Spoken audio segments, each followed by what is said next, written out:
Hello, hello, hello, and welcome to the Fandom Show, the podcast where we learn about fantastic fandoms by talking to our favorites about their favorites. I'm Kaya Green. And I am Stephanie Mallett. And today we are talking about the British band that will have you feeling ecstatic. It's XTC. Get it? Because it's like ecstasy? Yep. I figured out the acronym when I was Googling it, and most results were drug-related. Did you buy any? No. Oh. On the internet? Kaya, the internet's full of wonders. Wonders, yes, and mistakes. And mistakes. And then someone has your address that is not someone you want to have your address. You know what's difficult stuff? What is difficult, Kaya? Writing a quippy joke at the top of the episode about something you have literally never heard of before. Yeah, okay, so what do you know about XTC? Nothing. Nothing. I've never known less about anything. Really? I mean, that's not true. I listened to, just to be like, surely I've heard of something that they've done. I listened to 2 of their songs. Which songs?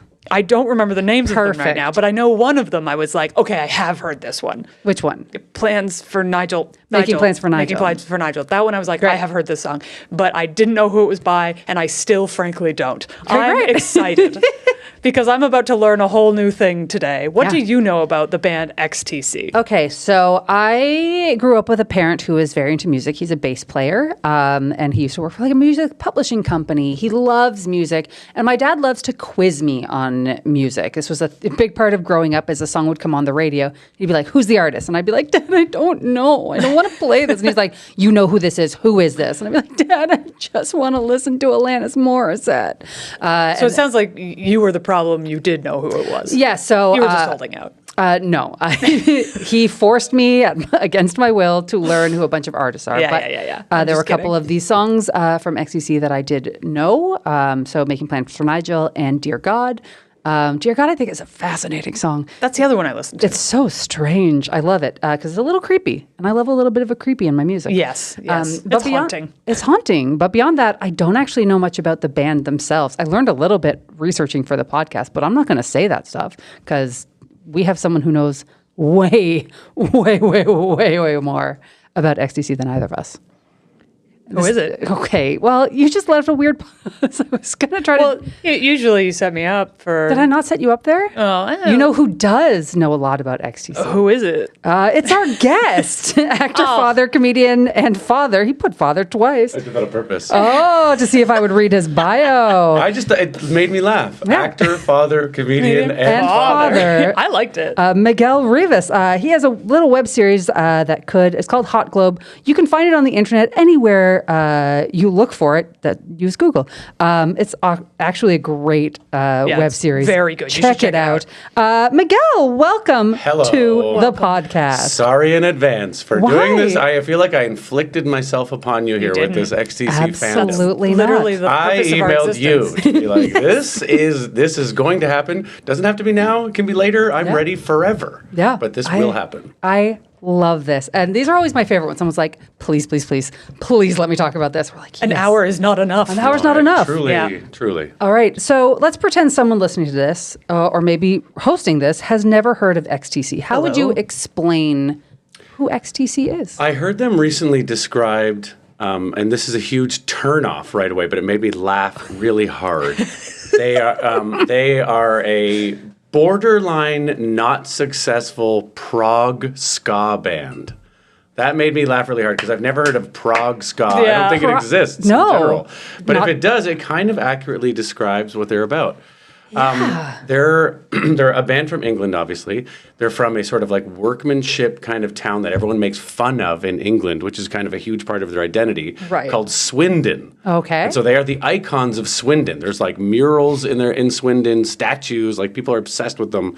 Only in this town that the rest of England like rolls their eyes at existing. I gotta say, Swindon sounds made up. It sounds Swindon, like no? if you're just on stage in an improv show and you just need to come up with a really Hello, fast, Governor. I'm from Swindon. I'm from Swindon. It really, I hate We have a band. Listen to their accent. Obviously, they're from Swindon. Oh, they're Swindon. garbage people. Yeah, sorry, not to punch down on you, England, but Sorry. England can handle it. Yeah, funny but town the names. thing about them is they're like from the post-punk era. Essentially, they became famous around like 78. And I'm like a real music historian guy in general. So we're talking like, punk music, disco music, like Talking Heads, Blondie, kind of the postmodern kind of movement happening in music there. They were part of that class, and they were kind of on the come up with all of them. but then they didn't make it to the next level that all these other bands did for a very specific reason. Ooh. But it made their career 10,000 times more interesting than the other ones. Really? Okay. 10,000 times more interesting than Talking Heads. Well, no, you know what? Fair enough. You know what? Blondie, eat shit. Call me out at every step because my level of fandom is going to cause several instances of exaggeration. No, I love it. Here's the thing. I take you at face value. I'm excited for you to Well, prove you that know there will nothing, be 10,000. so I am essentially a deep authority here. That's right. No matter what you say, Kaya will believe it. I did. I believed you just then. If you had said yes, if you had looked deep in my eyes and gone, yes, more interesting than Talking Heads, I would be like, I can't wait. So they started in like early 70s, and I think a lot of people were getting signed at that time. Like Yeah. it was like Yeah. looking for the next thing. Yeah. So a bunch of people got record contracts who maybe like didn't deserve it, and they all fizzled out at some point. And they were like paired up with like REM. They toured extensively with Talking Heads. Like Talking Heads and XTC Whoa. they were called England's Talking Heads for like the early promo period of their career. Okay. They shared a manager with the Police. What? Who was Holy actually, I shit. believe, Stuart Copeland's brother was the producer, was the manager of both, and they had a couple like massive hits in England specifically, Right. and moderate hits here. Now let's make this about me. Okay, great. Can't wait. I'm a this is also going to be. You have to cut me off because I'm going to just monologue forever. But basically, I'm a huge music guy in general. I've always been into all kinds of different music, and I'm sort of a collector. And probably about 10 years ago, maybe a little bit more, I started collecting vinyls again. I had when I was really young, but they were expensive and prohibitive. Blah blah blah. Now they kind of ended they're up being back. everywhere again. They're back. Yeah. And I had two friends who I'm lucky to have. Who are one's a very talented musician, the other's a DJ. And they were both like being like, I'm done with vinyl. I have too many. Do you want all my vinyls? Oh my God. The dream. So yeah, so it was like, What? okay, yeah, sure, okay, this is great, I'll do that. And so I went from having like 30 or 40 vinyls to having like 500 vinyls. Oh my God, your storage must be insane. It's great. Actually, it sucks now. Me and my wife Elisa were like, this is not gonna work anymore. This is unfeasible. Yeah. Well, if you Yeah. need to get rid of some of that, you know. Small digression. Hearing you talk about your dad quizzing you, I'm like, I'm doing something right with my daughter. Are you doing that with your kids?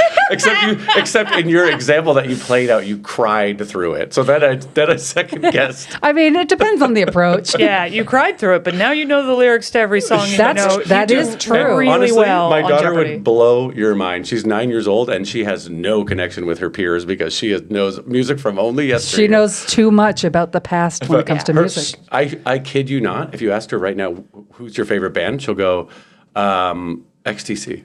Okay, that Well, seems that seems like a She'll say very- XTC and Cat's Eye. So that's Okay, kind of, that's a spectrum. one step in the present. Does she one say step in the XTC deep only past. when you're in the room? You know what? I have no way to test that. It's Okay. a Schrodinger's cat situation. Yeah. That makes a lot of sense. Well, here's the thing: she's gonna suffer now with her peers, but in the future, she's gonna be pretty cool. I ruined your teens and I'm making your 20s. Yeah, man, you're gonna be so cool. When you go to college, people are gonna flip over this. Hopefully, if things maintain this Exactly. the same. Or she'll do what I do, and instead of getting really into good classic music, you end up swinging the other way and listening to only terrible pop music. That's right. So be careful. It's a fine line. I'm a bit of a pop music girly myself, so like, I'm terrible. I don't know. I got a lot of opinions there, but we got to get through We this. digress. We'll never Guys, get there. digress. We'll never get Focus.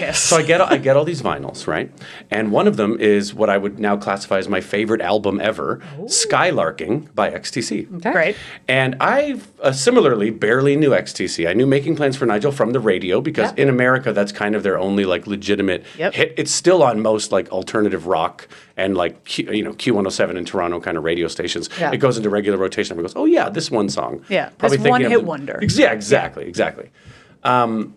But I also knew Dear God because Dear God was a very extremely controversial song in America and then was part of the massive regular rotation of pop-up video.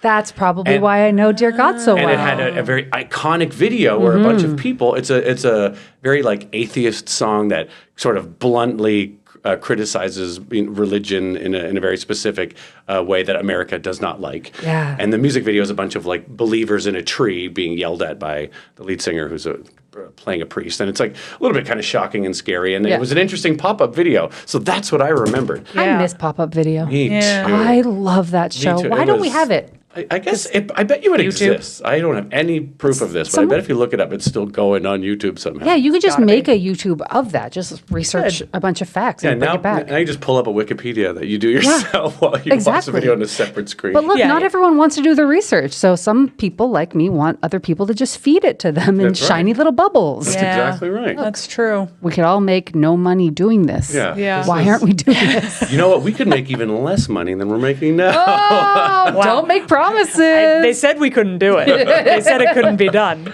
So you found So I found Skylarking, and I put it on, and I was like, this is. And one day I was going through so many records because I had this like gift of all these extra ones, and it just like clicked. I was just like, oh, this is so effing good. Can we swear on this thing? Yeah. Fucking good. So fucking and I was just like eating it up. What can I say? And then the last track on the version I had was Dear God. And I was like, oh, I remember this. These guys. Yeah, so it just like activated this thing in my head. And then it just so happened that a documentary was made about them that year called This Is Pop, XTC. Huh.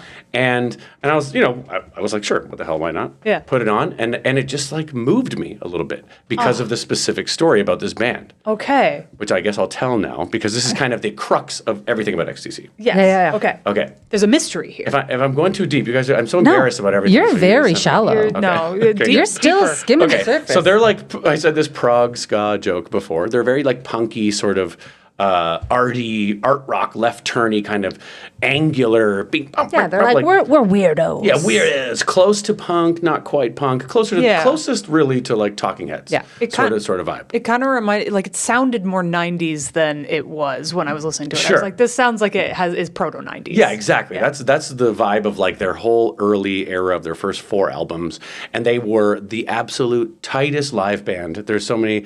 I've gone so deep on so many YouTube videos of old footage of their performances, and they're like truly an astonishing band live. They're so tight.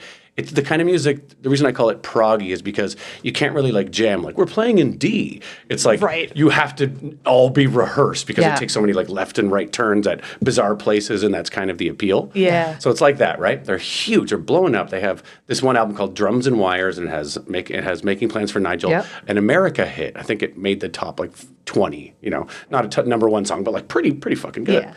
And so then they go on tour, and they're on tour with REM and the Police in the States. And it's REM, the Police, and XTC, just this like massive tour. They have this new album, Critical Smash, massive song called Senses Working Overtime, which outside of Canada and the US, massive song. Such a massive song that I'm in fact wearing a Senses Working Overtime This is a great t-shirt. shirt. Huge reveal. Which is huge. And I just pulled on my nipples to like show Well, you had to make it clear, You just got to get into it. Gotta do what you gotta do. Huge single. I think it even did well in the States. I can't remember, but in America or in England, it was like top 10, like a number 8 song, enough for record labels to be like, "You're the shit." And Richard Branson was like a huge proponent for them. Okay, because he was working. He had Virgin Records kind of starting at the time. And he was like, they were a flagship band for them. So they're playing this massive tour. This is a big part of the documentary too, and it's really quite moving. The lead singer, the main songwriter, is this guy named Andy Partridge. He had a very difficult upbringing. He was raised by a single mom who had a lot of mental health issues, and she didn't know how to parent him. So as he tells it, one day when he was 12, she was like, just start taking Valium. So she started giving him a bunch of Valium just to keep him quiet and like, leave me alone. I got to figure out my own stuff. Oh my God. Trying to have some sympathy for her. God knows what it was like at that time in the 60s and 70s. Swindon. In Swindon, England. Yeah. And so she just drugged this boy. And he's obviously an incredible brain and mind, and he just lived that way. So he makes it all the way to, and this is now 1982. They're like year 5 or 6 of blowing up, 5 albums deep. This is the album that's going to crack them in America. It's called English Settlement. Great album. It's kind of that same style of music. The guy decides, I'm going to just quit Valium. He has a girlfriend at the time, and she's like, why do you take those drugs? He's like, I literally don't know. I've taken them every day since I was 12. Oh, shit. So he kept taking them for his whole life. He just was like, that's part of my life. Yeah. And his girlfriend was like, you don't need those, do you? And then he was like, actually, I guess I don't. So he just flushed them all down the toilet. No. You would be so dependent on them. You cannot quit Valium that. No. It's like and especially 10, 12, I don't know exactly how old he was, but multiple decade and a half deep of like Valiumed up, and just one day down the thing. In the middle of the biggest tour of his life. Oh my God. So then he cracks. He just cracks in half. He starts losing his mind. No kidding. And he has no idea, as he describes it, to like what's going on. Like he just is like literally like. Why would you understand like? There's no concept of withdrawal and it just doesn't know anything, and so he loses his mind completely. Oh my God! They're in L.A. and it's the biggest show they've ever done. They go out there, they play 3 songs, and he just like takes his guitar off and like drops it, and he's like. And he's like visibly like having an episode. Just kind of storms off stage. They cancel the show. They cancel the rest of the tour. Oh my the God. band goes into debt and for millions of dollars because it was the start of a massive tour. Oh no! And they had a bad contract. Andy Partridge has never, ever, ever again stepped foot on stage and performed for anyone.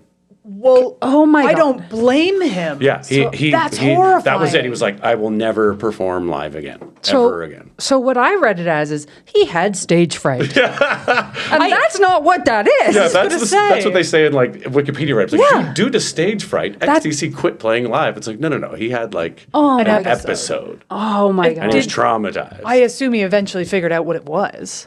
But it was Valium addiction. Yeah. And then, I'm sure there were other, whatever therapy he discovered. I don't know much yeah, more than that, but like he went into crazy withdrawal, and then that led to depression because he got like sued by his record label, blah, blah, blah.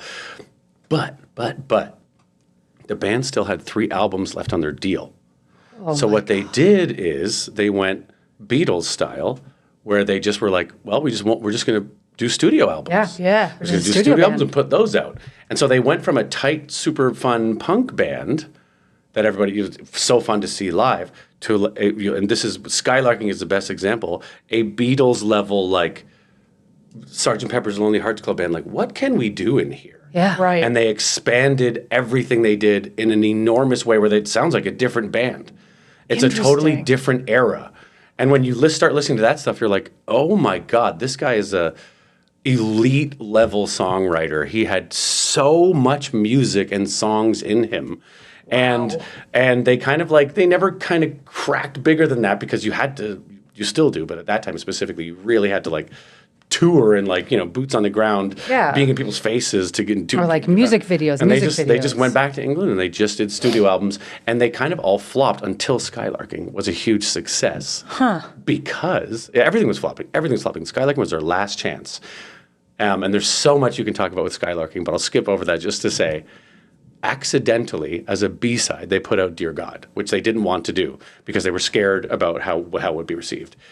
It was the college era of REM in the 80s. Okay. That album comes out.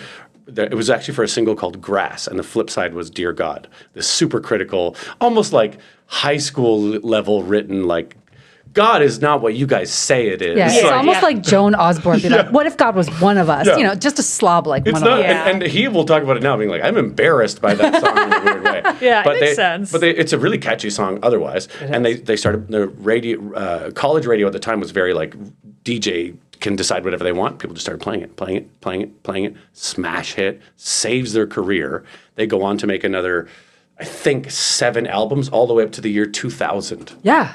Wow. They just kept, and so like that controversy then powered the band to keep doing whatever they want. They got a free pass because that was so successful. I will never, ever stop being delighted and confused by how often a band's least favorite song that they've ever written is the thing that makes them famous. It happens constantly. What they're a curse. I hate, blessing. of all the songs, why was it this one? I'm embarrassed by this one. The Stacey's Moms, the More Than Words, Are you familiar with Todd Rundgren? I heard the name. Todd Rundgren's a very prolific producer from the 70s, very famous asshole, super asshole. Is there a producer from the 70s that isn't a gigantic asshole? That's an excellent question. It was the job requirement. Andy Partridge of XTC, famously also quite an asshole, like in a huge way. Fun guy, but also just like, he knows he's right no matter what. Fuck you at all times. Yes. Has he tried Valium? Steph, no. He tried Valium. He needed something more than Valium. Has he tried XTC? I bet he has. Sorry. Go on. But so when they were about to get dropped, Richard Branson was like, you can make one more album. You can't work with any more English people. It's the English thing that's not working. You have to work with an American. Then he gave them a list of names, and the only name they recognized was Todd Rundgren. And they went to upstate New York and recorded Skylarking, which is kind of like one of those story albums where every song blends into the next, and it's about this. It's about one day in someone's life or someone's entire life. So the first song is Birth, and the last song is Dear God. After this previous song is called Dying.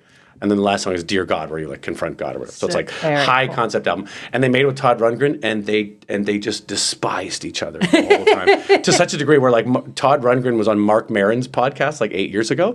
More than half the episodes like, fuck Andy Partridge from XTC. And where people are like, who's that? He's like, he's this one guy I worked with in the 80s, and I fucking hate him so much. I love the idea of just Mark Maron talking about how many problems he has with Lorne Michaels, and them just talking at each other about the like, people. Do you know XTC? I think so. Well, there's the lead singer's name, Andy Partridge. Fuck that guy. Just like for no reason. Sounds a lot like Lorne Michaels. That's so funny. So there's just like all this narrative stuff in their music that is like deeply compelling. And the documentary does a really good job of like laying out the journey they went on. And it's like, you're like, holy shit, this is like the hidden well of, if you like, pop songwriting in the rock vein, circa 1970 to 1990, you're like, I cannot believe there's this band and they have this many albums and the albums are this good. Yeah, it's like treasure trove. So they started like more punky, because obviously if their music has changed over the years, do they tend to kind of like drift back to their same roots, or are they just kind of all over the place? No, it's like a next thing, next thing, next thing, so next they just thing. evolve. Yeah, exactly. And it's super, mega, extremely English also. Like the coding on everything, the sound, all the designs, the perspective, the slang, everything about it is like, if you're an Anglophile, this is also the band for you. Yeah. Interesting. Very working class background, though, and like very working class messages throughout, like Making Plans for Nigel. Making Plans for Nigel. I was just going to say, this is another thing I think, if I was going to self-analyze why I took so hard to them, is once I started realizing what they write about, so much of what Andy writes about is being poor. Yeah, right. Like 3 of their best songs are Making Plans for Nigel, which is about your parents telling you the factory you're going to work in now forever. Right. Earn Enough for Us, which is I hope I can earn enough for us, is basically the lyrics of it. Yeah. And then Love on a Farm Boy's Wages. Spoiler, they're bad wages. Yeah, it's not good. It's such a like... The wages aren't good. Oh, here I thought those farmers were absolutely rolling in No, it. sorry. Farm Boy. Farm boy. He's not a farmer. Not even a full farmer. No, he's Not not even a an farmer. owner. Not even an owner of land. Wow, really cracking open that farm industry, I feel.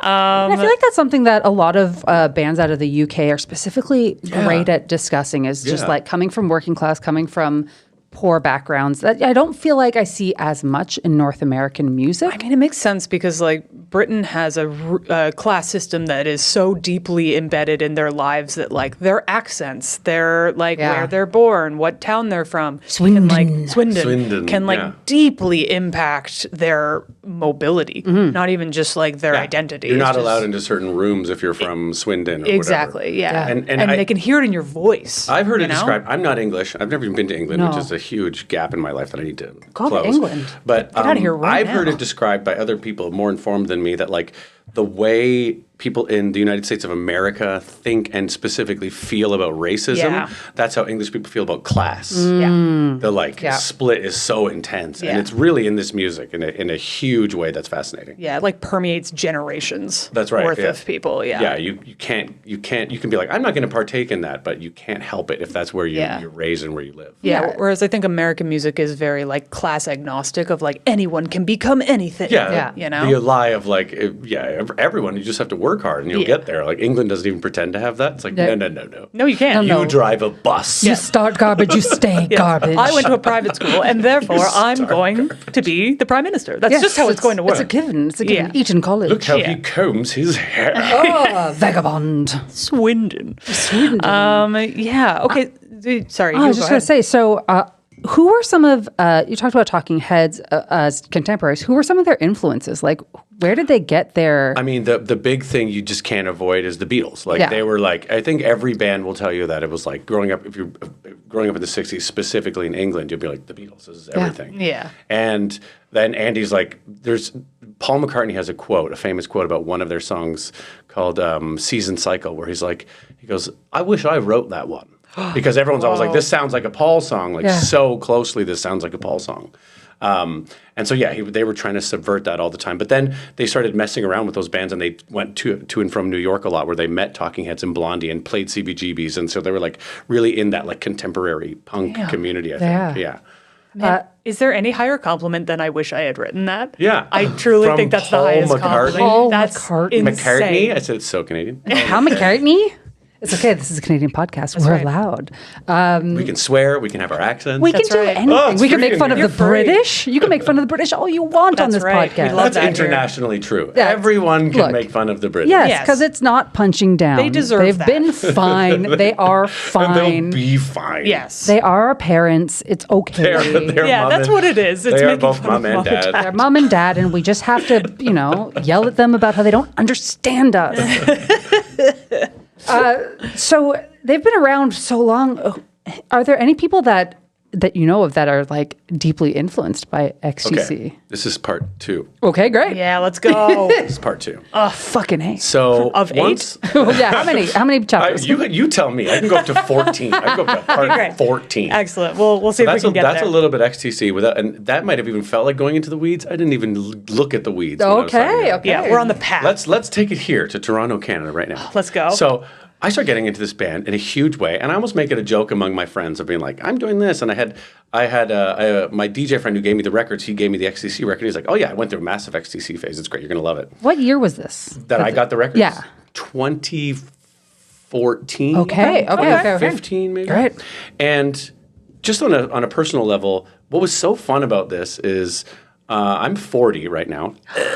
So this, Nice. so this Nice, was this bro. was 10, 12 years ago. I was like 28, 29. And even by 28, 29 as a music enthusiast, which it seems like you are for sure, there's burnout, right? And everybody starts to go like, the best music was from when I was the ages of 15 to 24 because that's when you engage with music, The you find the 90s, music. baby. Yeah, but if you're older, then it's the 80s or whatever. Yeah, it's like, And when was your dopamine the Inevitably, highest? we burn out, Yeah. and it's like finding new music is tough, and it's a burdensome and a Yeah. word, and you start to be like, will I ever hear the Strokes for the first time again at 16? Maybe Will I ever not. love again like I did with my first love? Yeah. And XTC felt like if I love my wife. If I was a divorced person, it felt like I fell in love again or learned how to fall in love again. Right. Like you thought Falling this for was impossible. XTC was like identity shifting. It was like this can still happen. Music is forever.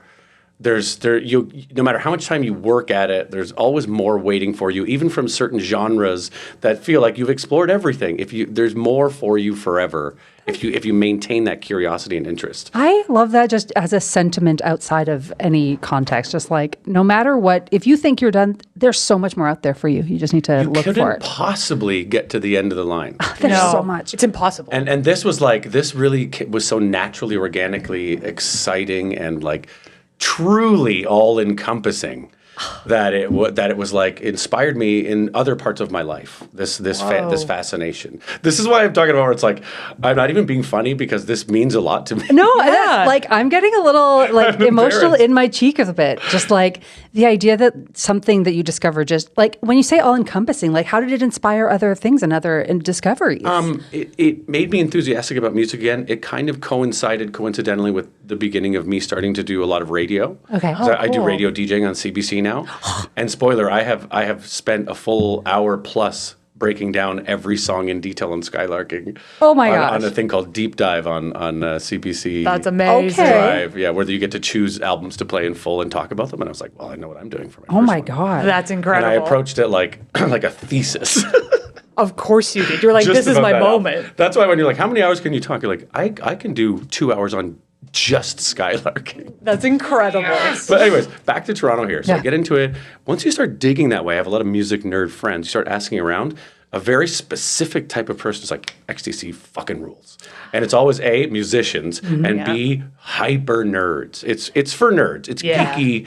There's a lot of like the first couple albums, which you have affection for, but aren't great. They're where they like, in a pre-Marvel universe, there's a lot of like talk about like Marvel characters and like Superman and like there's stuff like that where you're like, this is lame as hell. Fucking They nerds were also coming from the 18 comic and shop. 17, but Yeah. It is nerds from the comic shop type Yeah. of thing.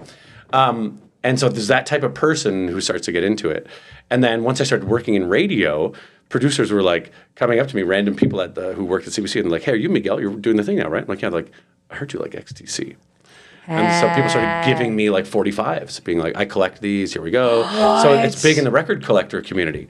So what did I do? I started to be like, well, I'm going to collect all of this. You have to. And I have, over time, it was a fun project because it's expensive to dive in this deep. Yeah. I've acquired 22 at least XTC vinyls. Oh my God. And all 14 of their albums. There's 14. Okay, we have to talk about this because you said there are 14 albums, and I went to look and I found 12. Okay, so Plus some lives. How? When XTC was flubbing, I talked about this era where they stopped playing live, which was just unheard of. The Beatles did it because the Beatles famously stopped playing after their Shea Stadium show. And if you're familiar, where they were like, we can't hear ourselves anymore. Yeah. And that's when they went into the studio and they never did another tour again. And that's when like Until they were on the a White Album, rooftop Sgt. and- Pepper's, Yeah. Abbey Road, none of those were ever played live. Yeah. Except for like the rooftop show. Yeah, They yeah. never went on tour. They never did it. But that's They why became that was such a big the deal. studio. Yeah, and they it was the also- studio band. They were the Beatles by then. Yeah, they- like exactly. they were the hugest They could band do for no wrong. years and years. You don't get to do that if you don't become the Beatles first. But Or XTC don't did you? it. Yeah. And it kind of did work for a little while. Yeah. So when that was happening, they had 2 weeks in the studio, and they were like, "Oh man, we're sucking. This is like we're going to be in the mines soon. We have 2 weeks till we're recording our next album. We have a plan for that, but we have these extra 2 weeks in the studio. You know what we should do, because we're such Beatles maniacs? Let's be another band." And record. We'll use all the old '60s instruments that the studio has, things that were used in Beatles records in '60s, things like at that point extinct material and Yeah. like guitars and old amps that had been replaced that were old. Let's use only old material and make a psychedelic, like 60s style album where we lean into that influence and we'll put these albums out as if they're found albums from a band people forgot about. Oh my God. And that band is called the Dukes of Stratosphere. Oh my God. That's so awesome. Nobody knew it was XTC. Truly, nobody knew. What? And the album was a fucking smash in England. No way. Yeah. And that's why they're like, hey, these albums are selling amazing. You can make one more album, but then you got to go to America and make it with an American, and that's when they make Skylarking. And Skylarking kind of sonically sounds psychedelic that way. Right. But it was but if you listen to it, it literally sounds like the fidelity is bad, the instruments are old, it's like a parody Beatles, tongue-in-cheek kind of thing, but you're like, it's fucking rules. It's like incredible. Oh my That's God. such a good lesson in creativity. Yeah, I know. Of just like, hey, if you're stuck, just lateral move. Go someplace else entirely. And also what identity means, where people are like, XTC record, not interested. What is this? I don't know. Put it on. Oh, I like it. But it's the same band. It's all this, literally the same 4 guys. Right. That's incredible. Yeah. So that's why there's 14 albums. There's 2 Dukes of Stratosphere albums. And yeah, I have them. Amazing. And they're hard to get. Technically, those aren't XTC albums. Just So now the reprint says XTC as the Dukes Oh, shit. That's what you get for trying to actually. Well, That's what you get. This humble pie is delicious. of Stratosphere. Uno reverse card actually. Brought a spoon to a gunfight. But I just digressed twice because I was still making my main point. Back in front of a bunch of nerds. Here we go. Right. So I'm meeting with this guy, this producer who's helping me figure out how to be a radio DJ, which I'm still working on. And he goes, "Do you know about the Toronto XTC cover band?" What? And Oh my I was God. like, What? I was like, there's a band. He's like, yeah, they're all like super successful musicians who are as obsessed, probably more than you, with XTC. And for no reason, they don't make any money. They play these shows that are 3 hours long where they cover the whole catalog of XTC. And you, again, like I said earlier, you can't jam this. You have to like get together, rehearse, and be an amazing musician to pull these songs off. And they're only exist in Toronto. There's probably some other ones around the world, and I've seen some other cover things, but no one is dedicated as these guys. And no one is as dedicated to these guys who are dedicated as me. Oh my, okay, what's their name? They're called 10 Feet Tall, which is the Okay. name of a song by XTC. Okay, where do they play? They play exclusively in Toronto. Yeah. They're part of several other bands, which I'll shout out because I've become friends with them now. Of course. They're a little bit older than us. I think, I don't want to, if they ever end up hearing this, which XTC people literally might find this. Oh, yeah. They, like, just because of XTC, so Yeah. they might hear it. They're in there's a band called Concrete. There's another guy in a band called Communism, which is kind of popular around here, Okay. which is really cool. And one of the guys is Burton Cummings, like touring guitarist. Incredible. I think. Incredible. Yeah, and so they're like really successful. They're like early 50s, probably, or around Yeah. 50. They've been in the game for Yeah, a minute. they're like accomplished professional, Yeah. nothing else musicians. Yeah. And so what they like to do is play XTC songs. And much like me, when they play, they apologize constantly. Like, you guys don't know any of these songs. This is just for us. But there's a cadre of about 25, 30 fucking lunatics like me who show up like this being like, yes! Every show. I've been to every show they've done since 2018. Oh my That's God. incredible. When is their next show? They don't do that many. So they did a couple before COVID, and that's when I found them, and I was like, and I just used to go to the shows and laugh. It was at Dakota Tavern when I first saw them a couple times, and I just used to laugh because I was like, this is why you live in a big city. Yes. This is why you live in a big cultured city, which I will call Toronto because I defend it. Definitely. Where it's like, only in a place like Toronto is you're going to find 4 guys who are going to link up, waste the amount of time required to put together these shows, brand themselves as an XTC cover band that next to no one is interested in, and they do regular shows. I want to go to one of I was these. just going to say, You're both coming take with me us. next Okay, time. seriously, I want to go to see one of these shows. Actually. And because the other thing you go and you're like, holy fuck, these are the greatest musicians. And also, the other flip side, the double element is no one has seen these songs because XTC stopped playing live. I was going to say. So they're that's- playing songs that have never been played live. Yeah, that to me seems like such a fascinating part of it. It's just crazy. like they're not even designed to be played live. No, and they figured out, and these guys are like, the drummer's doing like polyrhythms and he sings, and you're like, these guys are Jesus. truly excellent musicians. Wow. And so, I started going to see them and like all the time, and I had to start, and I've tried to like stay away because I don't. Yeah, you want to be cool about it. I don't know. Especially with musicians, you're like, I want to be Me? cool. Oh, I don't even care. You guys are fine. I'm just here for the 20th time. It's fine. Yeah, and they literally, it's like money in a bucket. Like they do the shows because they want to. So I've seen them at the Cameron House a couple times. I've seen them at Dakota Tavern. They play at this other place called Castro's in the East End. They'll play like any kind of moderately small place in Toronto. Yeah. Holy shit. Take us with And they you. do marathon sets. So in January, they finally came back after a multi-year absence, and also literally me on their Facebook page being like, "Come on, guys." Be like, I would go. I need it. And I've made Tyndall come with me multiple times. Yeah. I've made my other friend Morgan Waters come. My wife is now like, she never had a choice. She's like a massive XTC fan as well. Also, she's a music fan, and they're good. So I think she chose. But like, also when your partner is like, "This is part of my whole life," you have to be like, "I'm going to get into it." Yeah, Absolutely. This is mandatory. Let's go. I like Buffy now for reasons. So simultaneously, my daughter is 9, and she's like on the spectrum a little bit, and has like very specific interests, and she's so into music. But we wanted to keep her away from screens, like it was which is the common strong advice. But we don't want to keep her away from musical discovery. So we first were letting her use Spotify on an old phone, but then you can still get ugly stuff from the internet through that. And kids are smart. They quickly figure out other stuff you can do on the phone that you thought you locked. So we were like, let's go do the dumb tech route. Let's get her an old MP3 player that is literally only a knockoff iPod that you can only, what you load onto it from a cable from a laptop is the only thing on there. There's no internet. Incredible. So we gave her that. And then you're like, she wanted these 5 or 6 albums, and then it has room for like 25 albums. So I was like, I'll fill in the rest. Just threw some stuff in there. And I threw in XTC Greatest Hits. And then one day she was just like, I love XTC so much. She's like, my favorite band is XTC. Did you cry a little Did you bit? weep? Like, You know, Maybe a little. I wept. Yeah. So now she's truly obsessed. She knows a bunch of songs. She's probably the only person in her age group on earth who's like this. yeah, probably. And That's so great. and then the band was coming up, and they're like, "Hey, for no reason other than Miguel Rivas is the main character in this novel." They didn't say that. This is how I feel about it. We're doing a show at 6 p.m. We're doing a 6 to 8 p.m. show at Cameron House. So I was like, Mariana, which is my daughter, we're going to go see XTC, like the closest you can to seeing XTC. So she goes there, and she'd seen Lady Gaga already, but this was her first non-stadium concert. Yeah. And it's a bar, and all these weird XTC heads like, what are you it's all going to be doing? like 50-something-year-olds. What is this? So they're there, and then watching, and she knows every word to every song. And the band specifically was like, how did this happen? Yeah, like, what's this? What did you do to this young person? I was like, I don't know. And then they're like, does she want to sing the intro to Dear God?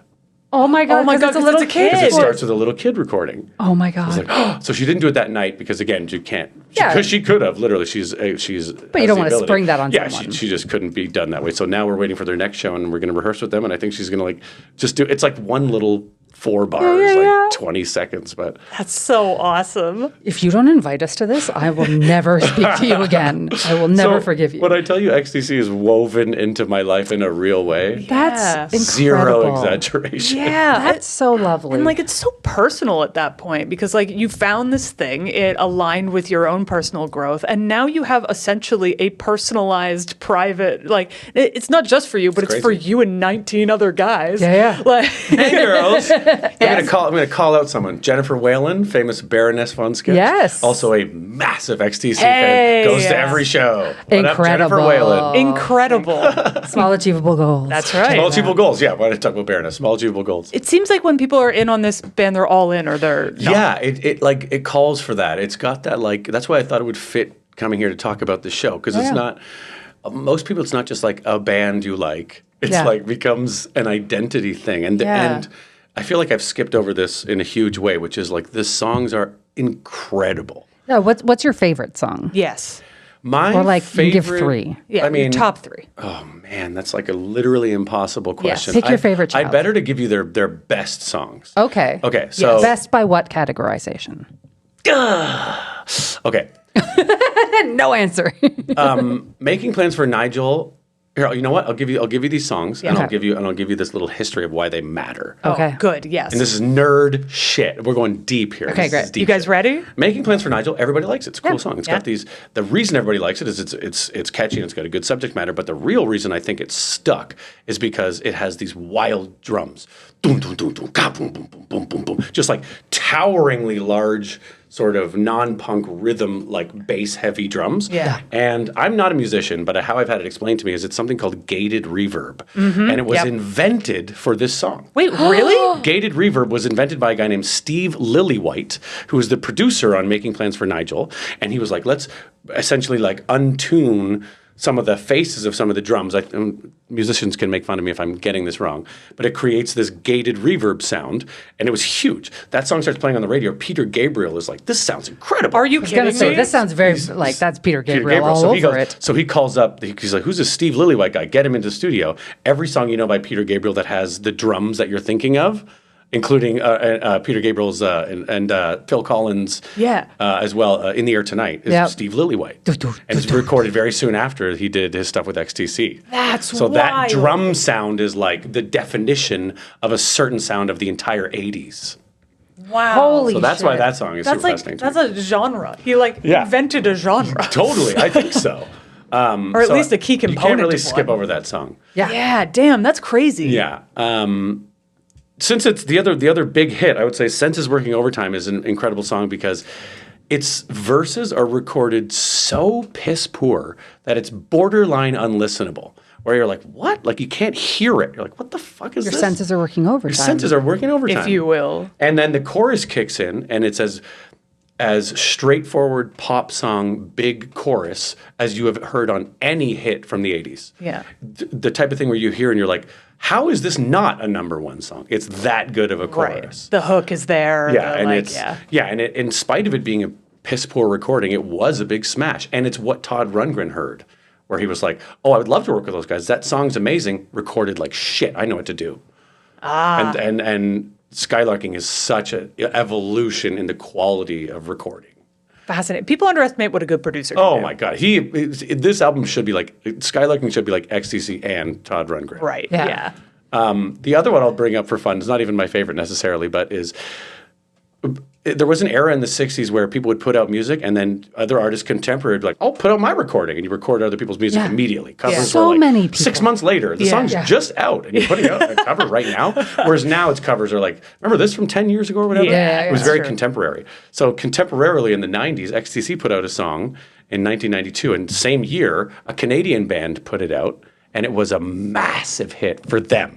No. And that was song it? is the Ballad of Peter Pumpkinhead. Oh my God. I love that. Crash Test Dummies. Crash Oh Test my Dummies. God. That song is so weird. I know. That song it's a is weird so song. weird. And it was part of Dumb and Dumber. Yeah, and they then filmed Jeff the video Daniels- in Toronto. They did, that's right. That's right. What? Oh my God. And it made them a huge band. And the song, they put it out in 1992 and theirs was out in like I believe the end of 92 or like 93. And it eclipsed XTC completely. Like XTC didn't have a hit with the song. This feels like XTC is like a Forrest Gump figure in the background of a bunch of other like important music moments, but they never get credit. Well, then we're also taking a little bit of like a chance here. I'm saying that Crash Test Dummies were like a huge band. Okay, but in 1992, they had classics like That's just hard the to name. even describe. You know that song? Yeah. God shuffled his feet. God Shuffled His Feet. Great song. Yeah. Look, that album's fucking awesome. We have it in Ballad our of Peter car. Pumpkinhead We do is have it in our car. XTC, and I would argue it's a much better recording. I want to hear it because I love the Crash Test Dummies version. You're going to eat this. I already can tell that I'm converting you both. This Oh is my great. God. I'm looking for some new music all Holy the time. shit. Let's go. Yeah, that's And wild. even if though. you've never listened to an album, although I would say just listen to Skylarking if nothing else, if you're into music documentaries at all, their music documentary, This Is Pop, is like, it's a good film. Yeah. It's like a good film. I love a music documentary. They're great. Remember Yeah. Much More Music, how they would just show music documentaries like Oh behind my the music? God. You're like, There's two things that I have like very low critical ability for. I just go baby, which is magic.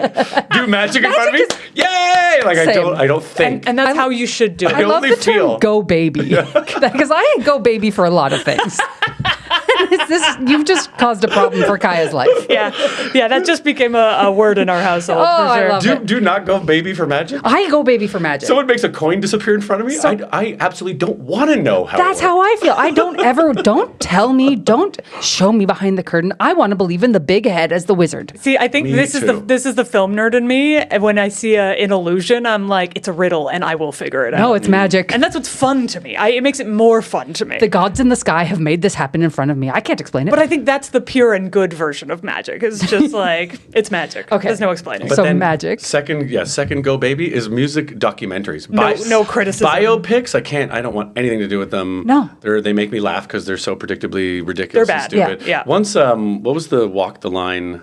Walk Hard. Once Walk Hard came out and just like pointed out every factor of how they're made, you're like, I can't watch another one of these. No, ever again it's in a good cartoon. conscience. Okay, I will say though, if you haven't seen it, the recent Weird Al. Oh, I did see that, and I like that because that's a Setting it fiction- up. Yeah, that has taken it and turned it on its That's- head. that's of why what you you gotta think see Weird it. Al would But do. music documentaries, even though it's in every single one, I'm there for that moment when they're like, and we were all in the studio, and someone said, I don't know, turned down for what? And we all knew. Like, that thing where they like, they hindsight this moment where they knew they had a number one hit, which is like, yeah, fucking right. But still, I'm there for it, like every time. It's just XTC sitting in the booth being like, you know who's never had a ballad?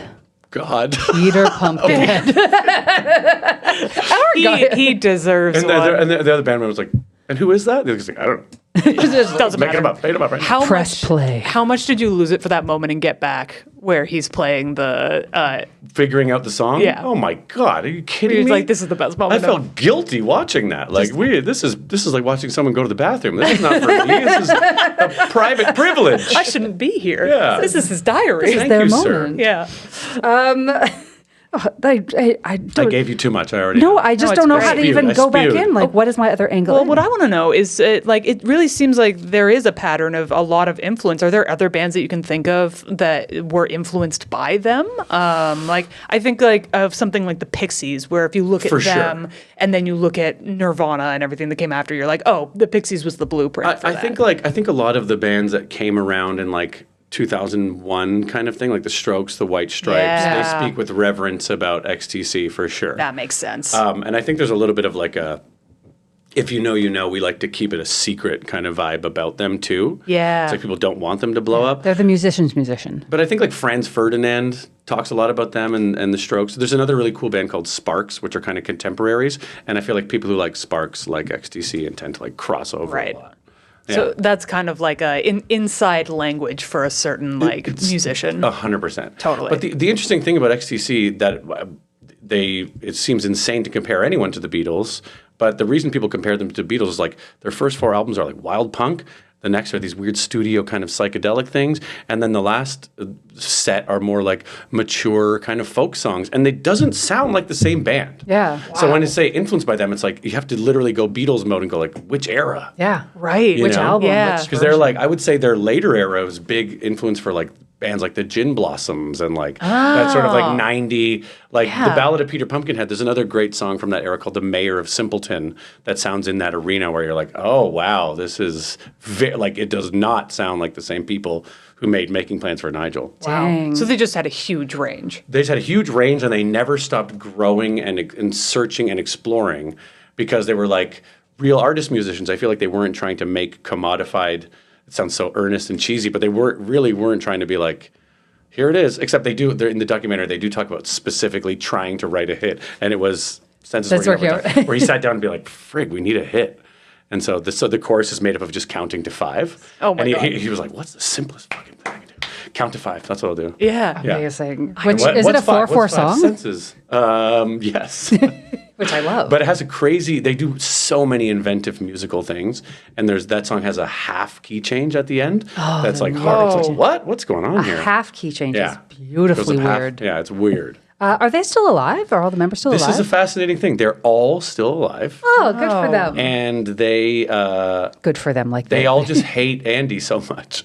I think it's probably softened by now, but they never got back together because they were like, fuck this guy. Because there was some like stuff about rights for songs and blah, blah, blah. When the money comes, and also it gets weird. he just was like, he's still alive. And he does interviews all the time now and he's kind of ornery. And he was a big, like, kind of troll guy on Twitter, but he was just very, like, he was also like, I can't play those songs anymore. He's like, I don't play live anymore. I can't do that. He still puts out random, strange music that is not really related to XTC in a solo way. But he was never going on stage. Yeah. Yeah. So yeah, it's a weird thing where it's like they're all alive. People would probably pay crazy money to see them. Yeah. The drummer. So the drummer, interestingly, this is another part of the story. When they were playing live, they have this incredible, amazing drummer from the early days named Terry Chambers. Really can beat shit out of the drums, and he's like, it's super tight. Like everybody would want to play with him. They reach that era where he goes off Valium, Andy, and they lose all this shit. They go back to England. They start making their next album in studio. And right away, that first album, that guy's like, peace. Yeah. He's like, I'm a live drummer. I don't write songs. I'm a drummer. Yeah. So he quit the band. Then he's never in the band again. They became a 3-piece after that. And Fascinating. they just used studio drummers for the remainder of time, including Skylarking. Oh, Just shit. studio drummers only. But then that guy, probably like just after COVID, 2022, 2023, he was like, yo, I'm not rich. I never got the comeuppance from this. I don't have songwriting values. Yeah. So he did this thing with Andy where they reached out and they did this video together. And Andy's like, you have my blessing to take it on tour, baby. So he hired like some other musicians who are not famous guys, and he started a band called XTC, EXTC. Bravo. And they toured the world for a couple of years, and they came through Toronto, and I made Roger and Adam Niebergall and Alex Tin will go with me. Amazing. And I was like, we're going to El Macombo, and it just opened. Oh my God. And we watched the XTC, and these guys are like, they're like 70, right? Like they're old men now. Yeah. And watched them, and it was great, but it was also, I couldn't have watched it and be like, these guys aren't as good as the Toronto XTC. Even though it's the real drummer from XTC. That is wild. XTC. Get it? love that. I get it. I love it. I get it. I love that it's kind of like wordplay on wordplay. Yeah, so funny. Do you know what XTC as a band name is about? No, I don't think it's much. I think there wasn't the drug ecstasy at the time. Like it literally didn't exist. I think it was more like just the feeling of ecstasy, and Yeah. they put the letters. I think it was like not particularly thoughtful or thought through in a way. Did any of the band members do other projects after the disbanding of XTC that you know? So Andy Partridge is like the driving force of the thing. What's really funny about the band is there's another guy who plays bass named Colin Moulding who also wrote some songs. He wrote like he's sort of like Andy Partridge is like Lennon and McCartney. He wrote 85% of the songs. And then Colin Moulding is the George Harrison guy. He wrote 2 or 3 songs per album. Those songs are Making Plans for Nigel, like not Census Working Overtime, but like Dear God, I think he wrote, or Damn. like he had hits and he was like a bit more of a handsome boy, so they tried to make him look like the lead singer for a while. Okay. And that like made Andy like motherfucker, like this is clearly my band. Well, Andy, write a hit. Yeah, and that's when he wrote Census Working Overtime. And he showed us. Yeah, to be like, There you go. he'd be like, oh yeah, you thought that was a hit? Watch this. Oh, I love that. Yeah, so, Driven by but that also like bitterness. stewed forever to the point where they like, I don't think they're friends anymore in their 70s because of that like competition. But so neither of them really had huge hits. Andy Partridge produced a bunch of Blur, Believe it or not. Oh, damn. Incredible. Really? He produced an entire version of the Park Life album that got shelved, and another producer came in to redo it because he was fighting with Damon Albarn all the time. They are Forrest Gump, you're right. Yeah. See, yeah.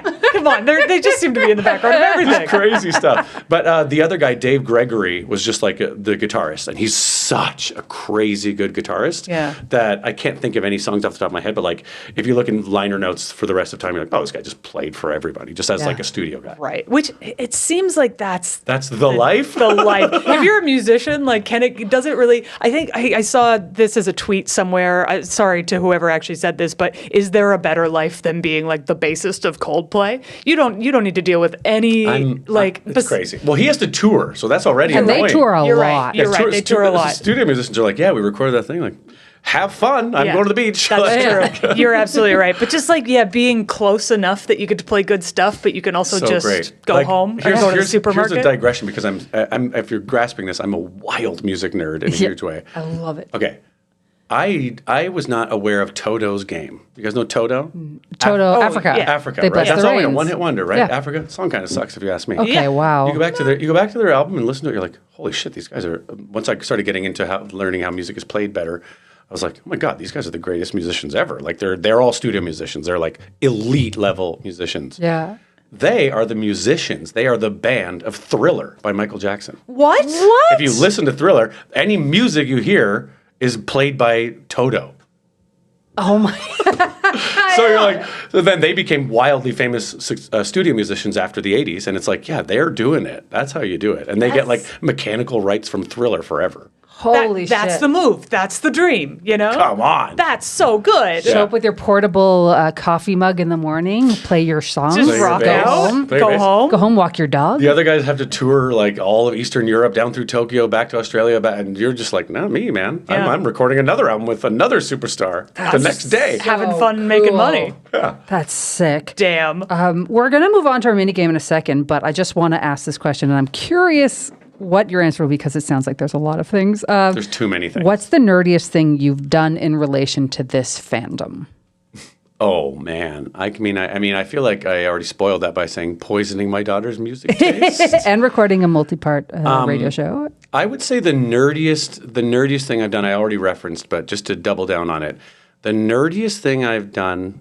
Okay, no, two. One, I ordered an import album from Japan. Yep. That is two, actually, a live recording of them in Japan that is very good, but why would you ever do that?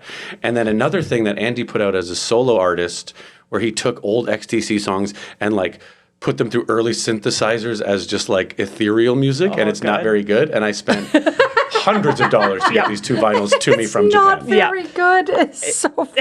Yeah, It's not so very funny. good. It's so funny. And the other thing I did was harass the local Toronto XTC band to get back on stage. You know, that feels That's pretty That cruel. feels. That's pretty good to be getting up on their Facebook wall. That's pretty nerdy. I'm going to go follow them just to see how often you posted on their wall to get them Hey to the guys, show. any updates? Hey guys, it's me, Miguel. Miguel Rivas. Besides my continual presence, I wasn't rude, but No. but I'm always there. Hello? Imagine being a local Hello? band that's just like a cover band, and there's one guy who's just like, "Hey guys, Hey, I brought you. big fan." I don't know if you guys are hungry, but I brought you a pizza. Are you going to another Yeah, show? I don't want to hang out with you. I just want to enjoy your music. Hey, Please. just an aside. This has nothing to do with anything. I just baked some muffins. Yeah. And I have some extras. Did Yeah. you guys Are want a little to? hungry? What's crazy is that, like, I don't even know why I'm telling you this. I accidentally booked a music venue, and I need a band to play. It's so weird. I didn't even think, but while I'm here on your Facebook wall. Yes. Yeah. Oh, my God. Is it a private show for me and for my birthday? Yeah. Don't worry about it. Oh, I brought many friends to this. And it's Yeah. and you're both coming next time. But you know I'm what? so I excited. feel like that's the kind of thing that those small groups are like, you know, they want an audience. They don't need a huge audience, but they need somebody. Like, you're keeping that alive, man. You know what else is another nerdy thing is like I'm a huge enthusiast, and if I have one skill in life, I'm pretty good at transferring that enthusiasm. Yeah. I'm legitimately confident that both of you are going to have a semi-increased interest in XTC for real after this. I cannot wait. I know you Already get all these happening. other fandoms and they just pass by. This one's going to stick. I'm I can feel gonna it. on the That's my drive pledge. home. I'm listening to their Ballad of Peter Pumpkinhead as the first song because Put it I on. just need to Put know. it on. I need to know. Yeah, no, we're susceptible. It's happened. Yeah. We have now been to then- like, you know, a lot of things as a result of this show. So There you go. Yeah, what a great thing where people are just like, I like this so much. And then you're like, great. Yeah. Me too now. Everything's interesting. Everything's interesting if you hear about it from someone who's interested in it. I completely agree. Yeah. All right. This is my mini game for you. So, XTC, not a lot of people know them super well. So I'm going to give you a name of one of their albums. Okay. And you're going to act like this is a dating profile for people who are like trying to find an album to date. Okay. So I'd like you to give me like 5 to 10 word dating profile for why someone would want to like go out with that album. I'm so excited. So we're just going to go in order from release date. We're going to start with the white music. Okay. Youthful enthusiasm, pure energy. Here for a good time, not a long time. Ooh, I can practically hear the 80s synth music in the background. Oh, absolutely. I'd go out with that one. Yeah, all right. How about go No. You'd hook up with this one. Okay, yeah. Look, I'm 22 and I'm at the dance cave That's and we're right. having a nice night. Not wedding material. No. They're not into commitments. I'm not going out with that now in my 40s. Yeah. Okay, what about go to? A large mistake era. Not dating currently. Move on. Got it. Yeah. Excellent. The one blemish in the whole, interesting. Just because it's boring. Got it. The greatest sin of And all. there was a keyboardist who was originally part of the band, and that was the one album where he's like, I want to write most of the songs, and they let him write them, and they're like, these aren't good. And then there was no keyboardist. And then after that album, they were like, goodbye. Excellent. Interesting. Okay, how about drums and wires? Your first love. If you be careful talking to me because you might never date again after this. Ooh, spicy. Ooh, Black Sea. Do you want to have a wild, still drums and wires, do you want to have a wild 20s and like sow your oats? Because we can get married right now. That's drums and wires. Oh, Okay. it's looking for commitment. Okay. Black Sea, Yeah. your real partner. Whoa. You look back at drums and wires and go, I lost my head with romance. This is it. Black Sea is a home I want to build and live in. Whoa. Okay, so that's for the long game. That's for the long game. That's a competitive album with Skylarking for best work. Okay. English settlement. Also, just family. Are you looking for a sort of larger vibe, a larger community sense, history, knowledge, wisdom? This is the album for you. Okay, swipe right. Swipe right. Swipe right. You're in. Pastoral. Okay, a little Hobbit life. Okay. A big time Hobbit life. Oh, well, Steph. I'm in. Okay, Come on English settlement. English settlement. Yeah, I think that's one. I thought That's what I was okay. saying. Sorry. So, mummer. Mummer, a coked out night that was fun that you probably don't want to remember. Oh, got it. Okay, so you could let that one pass you by. Yeah, you don't In feel that. guilty, but that's not something you want to be doing all the Yeah, time. you're peering at and going, maybe not now. Yeah, what a Maybe fun I'd pass time that. that was. Maybe that was a one-timer that was good. Yeah. Or you just had a bad breakup and you're like, I want to fuck up my life right now. That's right. That's right. Right. Yeah, that's good. That's good. A rebound. I don't Okay. want this lingering, but it was fun for a minute. Yeah. Got it. I just Okay. need one good night out. And the Big Express? The Big Express is when you try to recreate the Mummer night, and you try and you have some more drugs you shouldn't, and it doesn't work out, and you're up until 7 a.m. being like, oh no, I've made a huge mistake. Yeah, just grinding your teeth. Just grinding your teeth, just calling someone you shouldn't. Oh, no. You want to sleep You- so badly, you but or- you're too wired up. You order a pizza and then it comes and you're like, I don't even want this. Yeah. Oh, yeah. And then it's there the next morning, not one slice is but taken it's out of lying it. in the bed next to you. Oh, You fell asleep Yeah. beside it. And when you think back to this night, you kind of go, Yeah, you don't want to tell your friends right, about yeah. it. No, you don't. You in fact. bury it. Roger You that. pretend you forgot about it when people ask you. Forgot about what? Skylarking. Skylarking is, Because we're already married right now Everything- to English settlement. well, that was your Maybe. These are just profiles. That was your I'm first love, learning. your first wife, Yep. your first husband, your first partner. Now you moved on, and this is who you were meant to be with. Whoa. This will change your life. This will give you perspective on how you feel about growing up. Wow. The one. This is becoming an adult. Wow. A mature This is an adult relationship. relationship, but I'm confident enough to know that what I'm selling is what I'm actually selling. There's no exaggeration. I love Wow. So honest in a way. Honest, honest. this. Oranges and lemons. Oranges and lemons. A fun summer in Los Angeles. You, All mo- right. you moved longer than a 1-week vacation. You went to Los Angeles and you stayed there for the whole summer, and it was wonderful. And your wardrobe got better. Oh, my God. You had a capsule wardrobe. You had a capsule wardrobe Because you could. That's right, and it was great. Fun. Growth. And Experience. Skylarking was with you. Yeah. You know what I mean? You're with your Oh, bestie. that's yeah, you're with your nice. partner. Yeah. Together. I love You love that. the coast. Just a good little vacation. Non-such. Non-such. Getting sober. Getting sober, but You it's went too hard in LA. Getting sober, but it's valuable. And okay. it's not where you're like, frig, I have to get sober and my life is a disaster. Yeah, you're like, I'm done with this. It's sober. Yeah, maybe not even permanently, but you're just like going through a cleanse era. I'm going to live well. I'm going to take care of my body. Slow I'm down. going to just do things right. Yeah. Yeah. The satisfaction of that. That's right. Yeah. Yeah, I love that. Okay, how about Apple Venus Volume 1? Apple Venus Volume 1 is the lights coming on at the bar. Got it. And you know the bartender and the bar owner, and they're like, you can hang out for another 40 minutes, so you don't have to leave. Yeah. We're just going to lock the door, so don't go outside. Yeah. I'll give you guys another beer, but just like one more. Oh, yeah. And so you're hanging out there being like, okay. It's a nice rapper night. maybe Are this you is- wasted or are you like pleasantly buzzed? No, you're pleasantly buzzed. There's a song on that called "Stupidly Happy." It's funny you say that, and it's a good song, and it's fine and it's fun, but Yeah. you start to be like, maybe I'm old enough that staying out till 2 a.m. isn't appealing anymore. Yeah. Maybe I should have Yeah. gone home. Maybe I'm a looking while for ago. someone to date who is into like a night in, Yeah. over a night out, Yeah. So, I yeah. miss Skylarking. regularly. Yeah. Little melancholy in Yeah. there. Okay. Yeah. Wasp Star, aka Apple Venus Volume 2. Wasp Star Apple Venus Volume 2 is the reminder that you saw the end at Apple Venus. You already saw the end. You if you were a stronger person, you would have wrapped everything up. But you hung around for one more hour completely overtime. Oh, no. You didn't have a good time. You stepped outside into a puddle on the way home. Yeah. That extra beer was a mistake. You're not Yeah. interested in dating. Someone hot asks you to go home with them and you say no thanks. Oh, yeah. Yeah. Okay. Yeah, that kind of feeling where you could tell that the waiters wanted you to go, but you didn't go. And then in retrospect, you're like, I shoulda should have left. gone. That's right. Yeah, That's right. I overstayed. BBC Radio 1 live in concert. BBC Radio 1 live in concert, like it's finding an old photo, an old photo of your parents that warms your heart, and you can't believe they were ever that young, and it's an aspirational image of how you want a relationship to be. Oh, That's It's nice. very good. that's so lovely. I don't know the names of the Dukes of Stratosphere albums, but what about album 1 and album 2? Album 1 is called 25 O'Clock, Okay. and it's like a secret level in your favorite video game that you play. You thought you beat the whole game, and then someone goes, "What did you think of that level?" And Did you're you like, "What fly up level?" and go You behind? fly up onto the cloud, and then there's another cloud you didn't know about, and you go there, and it's great. And it's a sexy mistress that you can't like actually date, but you're enticed by. yeah. You're like, oh, look at her. Yeah. Yeah. Just keep it in the dating world. And then- video games and mistresses. That's right. Two things that It's a tawdry word. A tawdry world. And last but not least. Last but not least, the second one, which is called Sonic Sunspot.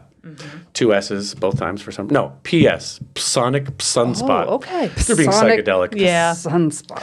A continuation of 25 O'Clock that improves upon it and secretly, without knowing, is almost as good as Black Sea and Skylarking and English Settlement. Secretly, deeply excellent woman, man, partner, person that you would have loved to date, but maybe you weren't up to their level yet. Oh. Maybe you're like, I have to let that person go. Oh, one of those like Because past they're lives not ready to- connections. And just like, I feel blessed that they looked at me Yeah. for 10 minutes. But I'm not ready for what they're Yeah. giving. And I don't think I have enough to offer this person. Wow. But you learn what you're capable Yeah, of in the you, future. and What you're you want to comfortable. be. They don't make you feel bad. Yeah. Yeah. They make you feel good about yourself. Yeah. I love this. That was beautiful. Thank you for playing our little mini game. I That have, was I have great. strong feelings about every single This is album. awesome. Yeah, I feel like you could have done another 20 on every single one of Well, those. you skipped the singles collections. That'll And be you for part brought two. up, you brought up BBC Live. You didn't bring up the Japanese tour live I album. didn't know this. No, I did. Nobody knows that exists. I heard it's not great. That's the kind of thing you have to pay hundreds of dollars to get. I know. I couldn't access it. Before we wrap up, is there anything else about XTC you need to get out in the world? Gosh, I feel like I've told everyone everything.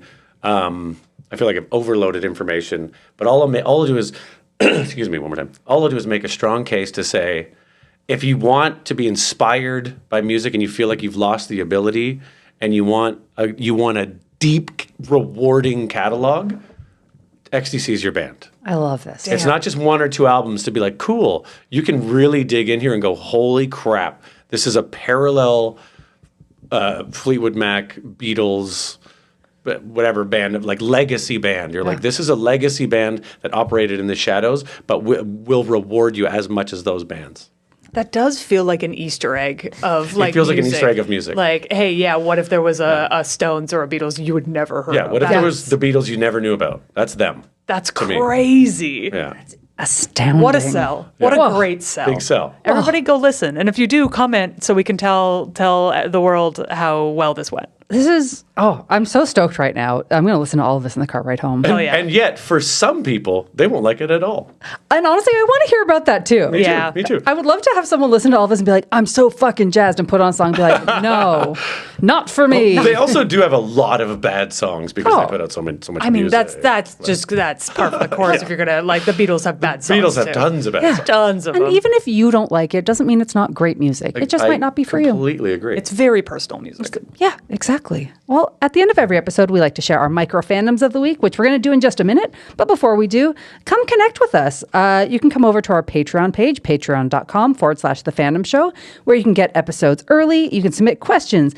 We do a monthly Nerds Letter, which is extra stuff that we talked about on the podcast a little bit. We go a little deeper into it. We talk about some stuff that might not have been on the episode that might be of interest to you. Or you can listen to our patron-exclusive podcast, The Fan Club, where we watch movies that one of us loves and the other has never seen. You can join for just pennies a day. I think I haven't done the conversion for other currencies, but head on over patreon.com/The Fandom Show. You can also find us on social media at Fandom Show Pod on Instagram or at our website, thefandomshow.com. And if you're like, hey, pennies are not enough, I want to spend more. I want to give so much money. I want stuff in return, then we do have merch. So if you want to snag any kind of exclusive Fandom Show merch, some of it has our face on it, you can head to thefandomshow.dashery.com. Check that out.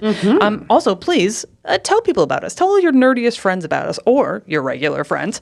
And if you can get on your podcast provider of choice, we're talking Apple Podcasts, we're talking Spotify, we're talking any place where you listen to music, do a little rate, review, and subscribe, or podcasts, I should say. I'm sure you're also listening to XTC while we do this. Yeah. But yeah, if you can give us a little rate, review, and subscribe, it really helps because we have chosen to create a podcast about literally everything, which makes it very difficult for algorithms. They hate to see us coming. Yeah, they do. They do. Because they're like, why? What? They're like, what are you? And we're like, nothing and everything. So if you can help us out, that means that somebody might find their new fandom because of you. So get out there, tell people. And you can also find us on the From Superheroes Discord, where you can meet other fans or hit us up directly. If you're also listening to this and you're like, man, I wish I could see their faces. I want to watch their faces. Go over to our YouTube channel, subscribe, like and subscribe. Get on over there. Watch us talk about this as enthusiastically as you hear us talk Yeah, about and this. you can find those on the From Superheroes You can watch YouTube Miguel channel. have grabbed his nipples to show you his T-shirt. It's worth it, man. It was worth it. Go back. Go. This is a shocked little. Honestly, I love this shirt. This is a great shirt. Yeah, our show has a lot of T-shirt reveals. You're missing. It is a thing that I love so much about it. Is not every episode, but almost every episode, someone's like, "Look at my shirt." I'm like, I love it. It's great. It's love so it awesome. every time. Never stop doing Never I it. was stop. excited to do it. And it was exciting to watch. I like that you had a reveal. It was a nice like. Very good. Now we're micro fandoms of the week. Kaya, what are you into right now? Okay, so we are going to have another episode in the future where we talk about this, but for me personally, I am getting into baseball this year. Last year, I promised I was not just going to be a bandwagon fan, and I am sticking to that promise this year. It's true. I am subscribing to Sportsnet. I am watching spring training games. I am learning about our team, and I'm having a very nice time. It's just like all the affection I have for the team is still there, and I'm just excited that I get to see them play more. Yeah, you know, get to see them start it up. You get to see some of the new people. yeah, join the team. There's some really good new players this year. Yokomoto is proving himself to be a very good replacement for Bo. I'm very excited to see him play. He's already knocked We some miss big you, ones out of the Bo. park. We miss you, Yes, but- we miss you, but I am also happy for you to have moved on to your future. So anyway, And he got rich, yeah. if he wasn't already. Get yours. Yeah, he was probably doing fine, but now he's doing even He was better. doing extra fast. Yeah, exactly. I'm just excited that we get to have the team back, and I have faith we're going to do some fun stuff this year. So that's what I'm nerding out about. What about you, Steph? So there's the show Scrubs has been brought back, original cast entirely, and I thought, that's probably going to be shit garbage, as all shows when they bring them back tend to be. But I started rewatching the original series just to be like, I want to get back into the world before I watch it. And yesterday I finally watched the reboot. There's only 3 episodes out so far, and it is very true to the original, like in a way that is very nice and heartwarming. All of their teeth are terrible in that they all have veneers or really bright white teeth, and it's very distracting. But beyond that, like they got the sentiment, which is such a big part of Scrubs, is the sentimentality of it, but brought into now, like what happens for these people who have been working at this for 25 years, and where are they now, and how have their lives changed? And it's so nice to see them all. They're all having fun. Some of them have not aged at all. I'm looking at you, Carla. Holy shit! Yeah, you look she great. looks the She looks the same. Donald Faison, is that his name? Yeah. He also hasn't aged. He hasn't aged, but he has veneers on. So now just right, his upper lip just sticks out a bit more because of his teeth. Which in the original show, his teeth were like a little crooked, but in a way that's I love. Yeah. Let people have teeth. I agree. Like that. I follow this trend predictor person on TikTok in a way that I find they're very intelligent and smart. And they were like, the new social clout is bad teeth. I can't wait. Good teeth is out, and everybody has it, so nobody wants it anymore. Yeah, it's just so Interesting. boring. Let people come with their natural teeth. That's so much of like. Sorry, look not bad teeth, natural teeth. No, yeah, but yeah. like, look at Kirsten Dunst. Like, she has unique teeth, and they're part of her look and feel. Look at Amy Lou Wood was from gonna say. White Lotus. Her Yeah. teeth are such a part of her appeal, is that they're so unique. So, Scrubs, get rid of those weird teeth. Otherwise, you're great, and I'm very happy to see you back. Miguel, what are you nerding out about right now? I'm nerding out about. I've become a big audiobook person over the past couple of years, and right Are now you an Audible guy? no, I use the Toronto Libby app. Libby. Hell yeah. Way to go, Libby. Go libraries. I love it. I love support your local library. So I'm deeply obsessed currently with The Count of Monte Cristo, which I had never read. That's so awesome. fun. And then I nerd out about it in the way that I do, which is, first of all, it's so long. Like, it's one of the longest books I've ever listened to. It's obscenely It's like long. 44 hours. Or something. Oh, that's a full-time job for a week. But Count of Monte Cristo is another thing that's like woven through society in so many ways. Yeah. So the nerd in me is starting to pick out like references and like other adaptations, and it's activating my brain in a big way. It's such a good book, also. It's That's fun to so see the fun. source material of things that you know. Like we have a book club, and we read the Phantom of the Opera once for it, and I was like, yeah, I've never read that. no, but it's just like the idea of, oh, that's where that started from. Like Count of Monte Cristo has so many tendrils out into pop 100%. culture and the world that we know. It is still like the treatise, I feel like, on revenge. Totally. It is the exploration in literature of revenge. And is it worth it? Yeah. And was it for them? Well, I'm not done yet. We have to find we have to out. find In out. fact, I sat in my car when I arrived here for an extra 3 minutes to finish the scene.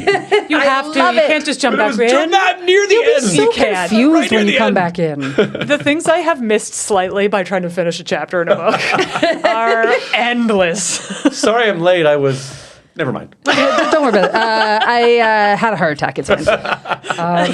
Miguel, thank you so much for you. doing this. This has been was awesome. awesome. Where can people find you? What do you want to plug? I'm at Miguel Rivas on most of the social medias, still hanging out there. Check out Hot Globe. If you just search Hot Globe or Hot Globe Canada, you will find it. It is on all different kinds of platforms. Give it a watch. It was underseen and deserves more eyeballs. Yep, it's a great watch. This is a nationwide, international show, but if you're in Toronto, I've started a new improv show with Kayla Lorette and Alex Tyndall and Roger Bainbridge called Mud Night, and it's the second Sunday of every month at Comedy Bar. the funnest weirdos you could ever see. It's feeling really good, so come see it. That's awesome. That's amazing. Yeah, good. Mud Night. Go Mud check Night. that out. Those are some top tier comedians. Yeah, man, you will not regret it. Well, till next time, love the things you love and tell everyone about them. Bye.